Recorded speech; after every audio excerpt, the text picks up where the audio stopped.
예, 사회적 이슈가 된 내용, 또 중요한 인물들의 발언을 심층적으로 파헤쳐보는 팩트체크 시간입니다. 팩트체커 김필규 기자가 역시 나와 있습니다.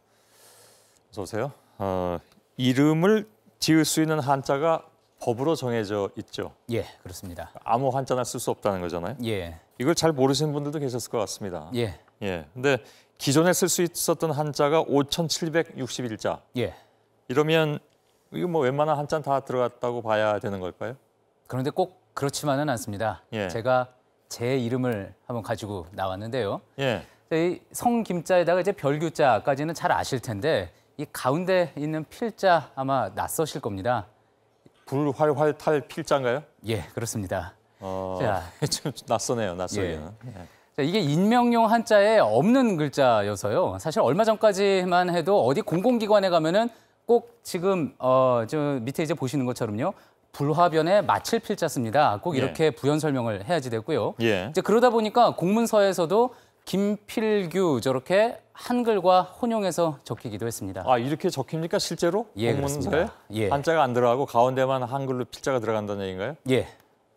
좀 그렇게 뭐 유쾌하진 않았을 것 같습니다. 자기 예. 이름이 저렇게 적히니까. 근데 대법원에서 이렇게 인명용 한자를 따로 정해둔 이유가 뭡니까? 예, 그것은 이제 1990년으로 거슬러 올라가는 이야기인데요. 이 호적 업무를 전산화하면서 이런 기준을 처음 내놨습니다. 예. 이 통상 사용하지 않는 어려운 한자를 쓰면은요, 사회생활을 할 때 모두가 불편을 겪는다. 그리고 또 자의 복지를 해친다. 그러니까 자식이 놀림을 당할 수 있다. 이런 예. 이유로 해서 인명용 한자를 2,731자로 제한을 한 겁니다. 예. 당시에도 국민의 장명권을 제한하는 조치라고 해서 반발이 무척 심했었는데요.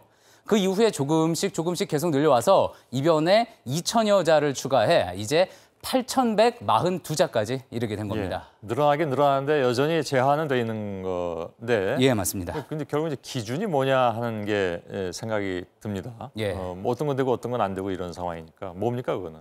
처음에 정할 때는요. 1990년에 처음 정할 때는 서울시에 있는 전화번호부를 뒤져서요. 예. 그래서 어떤 이름, 어떤 한자가 이름에 많이 사용이 됐나 이렇게 참고를 했다고 하고요. 빈도수로 봤다는 얘기군요. 그렇습니다. 예. 그리고 또 족보 제작 업체를 직접 찾아가서는 이 안 쓰는 한자는 이렇게 좀 빼고 해서 이런 과정을 거쳐서 만들었다고 합니다. 예. 자, 이번 입법 예고에서는요. 우리가 보통 KS 마크라고 하죠. 한국 산업규격으로 지정된 한자를 인명용 한자에 대거 포함시켰다는 설명입니다. 예. 자, 그러다 보니까요. 그동안 이렇게 포함된 한자가 지금 보시는 것처럼 뭐 죽을 사자도 있고 배설물 시자도 있고 무덤 묘자도 있고 이렇게 정말로 이름에 쓸 수 없는 한자들도 포함이 됐습니다. 이건 정부 내용을 보니까 다 살벌한 내용들밖에 없는데 이거는 이름에 써도 된다라고 풀어줬다는 얘기 아니에요? 맞습니다. 인명용 한자에 포함이 돼 있는 것들입니다. 예. 자, 그러다 보니까요. 또 재미있는 것들이 지금 보시는 것처럼 이런 괴상한 이름도 가능하겠다. 뭐 이런 이야기까지 나오고 있습니다. 이건 그냥 해본 거죠? 예, 그렇습니다. 이런 실제 이름이 있는 있다는 건 아니고. 예. 예. 주어진 대로 짓다 보면 이런 이상한 이름도 나올 수 있다. 그건 이제 알겠습니다. 근데 그 자녀가 놀림당할 걸 우려해서 아까 90년에 나온 거에 보면요. 짓지 못하게 그렇게 해서 짓지 못하게 했다. 근데 이상한 글자들이 오히려 포함이 돼 있으니까 이건 그럼 어떻게 봐야 되냐? 그러니까 그 아까 왜 저 김필규 기자 같은 경우에 그 가운데 필자가 불활활탈 필자. 그거는 그럼 이번에 혹시 포함이 됐습니까? 이번에 추가된 한자요. 대법원 홈페이지에 입법 예고 코너에 가면은 확인을 하실 수가 있습니다. 예. 저도 그래서 자료를 받아서요. 아주 꼼꼼하게 확인을 해봤는데 안타깝게도 이번에도 등재되지는 빠졌습니까? 않았습니다. 그렇게 어려운 한자입니까? 예, 그랬나 봅니다. 예, 알겠습니다. 그래서 이제 또 이런 경우에 과연 그러면은 어떻게 하면 좋으냐? 저같이 이렇게 계속 등재가 되지 않을 경우에는 어떻게 하면 좋으냐라고 해서 관계자에게 한번 직접 물어봤거든요. 그랬더니 관계자가 해줄 수 있는 대답은 이 정도라고 했습니다. 한번 들어보시죠.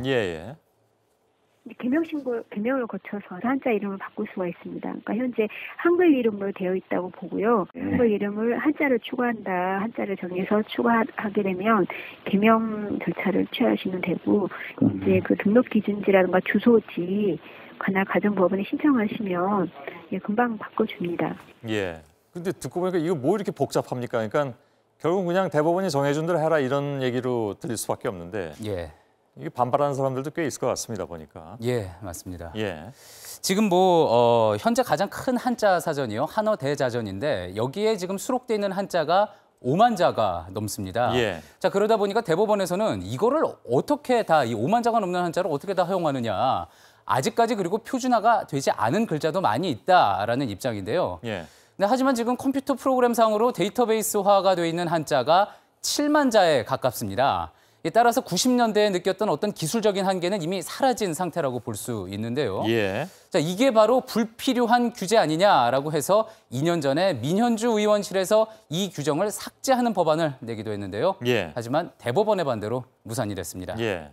그동안은 어땠습니까? 그 당사자 입장에서 놓고 볼 때 김필규 기자가 예. 많이 불편했습니까? 사실은 인명용 한자에 없는 이름을 쓰고 한자를 쓰고 있다고 해서 살아가는데 그렇게 특별한 불편함이 있었던 것은 아닙니다. 예. 예. 하지만 지금 이렇게 나오는 거 보시는 것처럼요. 원하는 한자로 이름을 짓고 싶어 하시는 분들 참 많습니다. 예. 그리고 그 민원도 지금 계속 이어지고 있습니다. 꼭 제 이름이 이번 추가분에 못 들어가서 하는 이야기는 아니고요. 그동안 있었던 이런 규제들 혹시 관성적으로 그냥 가져온 불필요한 것들은 아니었는지 이참에 한번 살펴볼 필요도 있을 것 같습니다. 예. 잘 들었습니다. 잘 듣긴 들었는데 이번 아이템은 아무래도 김필규 기자의 민원용 아이템인 것 같기도 합니다. 수고했습니다.